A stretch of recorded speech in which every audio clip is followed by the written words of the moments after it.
Assalamualaikum warahmatullahi wabarakatuh.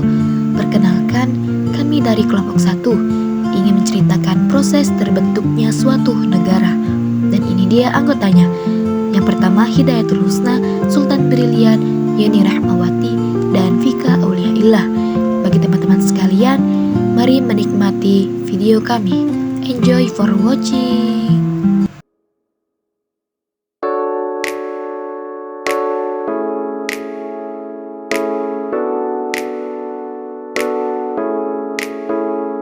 Sebelum mengenal lebih jauh tentang konsep bernegara, terlebih dahulu kita akan mempelajari pengertian negara secara etimologi dan terminologi. 1. Secara etimologi. Secara etimologi, kata negara berasal dari beberapa sumber bahasa.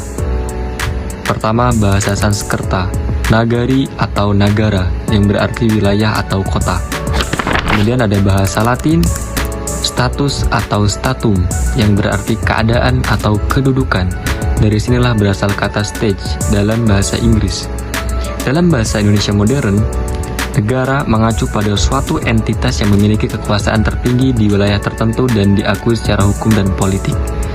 Kedua, secara terminologi. Secara terminologi atau istilah, negara adalah organisasi tertinggi dalam suatu kelompok masyarakat yang memiliki sistem pemerintahan dan berdaulat, serta memiliki kekuasaan untuk mengatur masyarakat dalam wilayah tertentu demi tercapainya ketertiban, keadilan, dan kesejahteraan. Para ahli mendefinisikan negara sebagai berikut. Pertama, Max Weber. Negara adalah suatu komunitas manusia yang berhasil memonopoli penggunaan kekerasan secara sah dalam suatu wilayah tertentu. Kemudian ada Profesor Miriam Budiarjo. Negara adalah suatu organisasi dalam suatu wilayah yang memiliki kekuasaan tertinggi yang sah dan ditaati oleh rakyatnya. Kemudian kita akan mempelajari unsur-unsur konstruktif dan deklaratif dari suatu negara. 1. Unsur konstruktif adalah unsur pokok atau dasar yang mutlak harus ada agar suatu negara dapat berdiri secara nyata dan fungsional. Tanpa unsur-unsur ini, suatu entitas tidak dapat disebut sebagai negara. Ada 3 unsur konstruktif. A. Wilayah. Wilayah adalah daerah kekuasaan tempat negara menjalankan otoritasnya.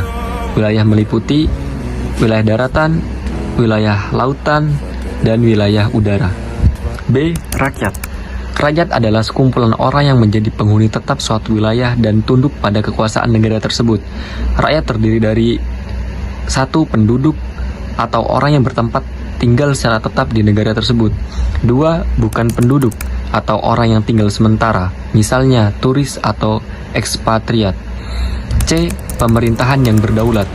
Pemerintahan adalah lembaga yang menjalankan kekuasaan negara. Kedaulatan artinya memiliki kekuasaan penuh, baik ke dalam, yaitu mengatur rakyat, ataupun keluar, yaitu bebas menjalin hubungan dengan negara lain.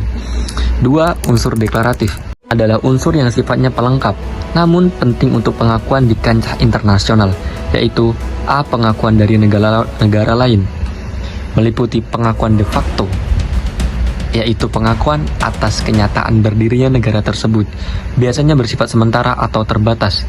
2. Pengakuan de jure, pengakuan secara resmi menurut hukum internasional, bersifat tetap dan menyeluruh. Bentuk-bentuk negara. Menurut teori modern, bentuk-bentuk negara terbagi menjadi 2 macam, yaitu negara kesatuan dan negara serikat atau federal. Yang pertama, negara kesatuan. Negara kesatuan adalah sebuah bentuk negara dengan pemerintahan tertinggi berada di tangan pemerintah pusat yang didasarkan pada aturan dalam perundang-undangan yang diberlakukan seiring berkembangnya. Bentuk negara kesatuan juga terbagi ke dalam 2 jenis, yaitu sentralisasi dan desentralisasi. Contohnya adalah Perancis, Belanda, Italia, Jepang, Filipina, dan Indonesia. 2. Negara federal atau serikat. Negara federal atau serikat adalah sebuah bentuk negara yang biasanya digunakan oleh negara dengan kawasan yang sangatlah luas, sehingga perlu dilakukan pembagian seperti negara bagian, provinsi, republik, wilayah, dan lain sebagainya. Kedaulatan bentuk negara ini pada dasarnya tetap berada di tangan pemerintah pusat, tetapi negara bagian juga mempunyai otoritas yang terbilang besar untuk menjalankan aturan terhadap rakyat masing-masing. Contohnya adalah Amerika Serikat, Jerman, Australia, India, dan Swiss. Selanjutnya, bagaimana mekanisme suatu pemerintahan dalam suatu negara. Sebelum memulai untuk mengetahuinya, mari kita melihat arti dari gabungan dua kata sistem pemerintahan tersebut. Kata sistem berasal dari kata system, yang berasal dari bahasa Inggris yang memiliki arti susunan, cara, jaringan, tatanan, atau cara. Dalam Kamus Besar Bahasa Indonesia, sistem memiliki 3 arti. Pertama, seperangkat unsur yang secara teratur saling berkaitan, sehingga membentuk suatu totalitas. Contoh dari pengertian ini adalah sistem politik. Kedua, sistem adalah sebuah susunan pandangan teori atau asas yang teratur. Contoh dari pengertian ini adalah sistem pemerintahan seperti totaliter demokrasi. Sistem pemerintahan permanen juga termasuk ke dalam pengertian ini. Ketiga, sistem adalah sebuah metode.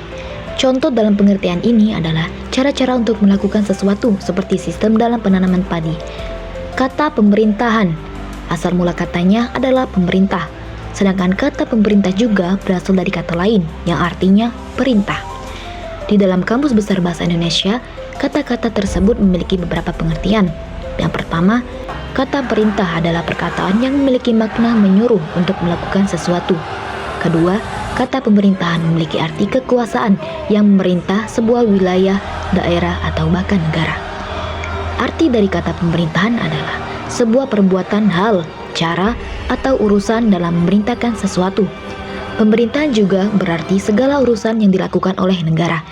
Urusan tersebut dilakukan untuk menyelenggarakan kesejahteraan rakyat sekaligus menjadi kepentingan negara.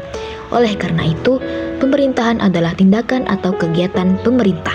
Selain itu, prinsip tersebut juga melandasi hubungan kerja, seperti antara lembaga legislatif, lembaga eksekutif, dan lembaga yudikatif. Lembaga-lembaga tersebut akan menjalankan penyelenggaraan pemerintah pada suatu negara. Ada beberapa sistem pemerintahan di dalam sebuah negara, seperti sistem pemerintahan presidensial, semi-presidensial, parlementer, monarki, liberal, demokrasi, federal, tirani, dan aristokrasi. Teori terbentuknya negara terbagi menjadi 5, yaitu 1. Teori ketuhanan. Dalam teori ini, para ahli berpendapat bahwa segala sesuatu terjadi karena kehendak Tuhan. Begitu pula dengan terbentuknya suatu negara. 2. Teori hukum alam. Menurut sejarah, ada pada zaman Plato dan Aristoteles. Menurut teori ini, terjadinya negara adalah hal yang natural atau alami. Segalanya terjadi sesuatu dengan hukum alam. Begitu pula dengan terbentuknya suatu negara. 3. Teori perjanjian. Menurut teori ini, negara merupakan wujud perjanjian masyarakat sebelum bernegara, dan kemudian menjadi masyarakat bernegara. 4. Teori kedaulatan. Ada 2 submateri yang berhubungan dengan teori ini. Yang pertama, teori kedaulatan negara, yaitu negara memang kekuasaan tertinggi untuk menciptakan hukum demi mengatur kepentingan rakyat. B.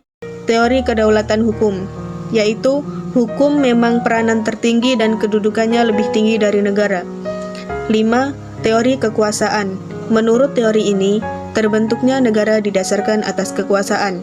Kekuasaan berarti perjuangan hidup, yang terkuat memaksakan kemauannya kepada yang lemah.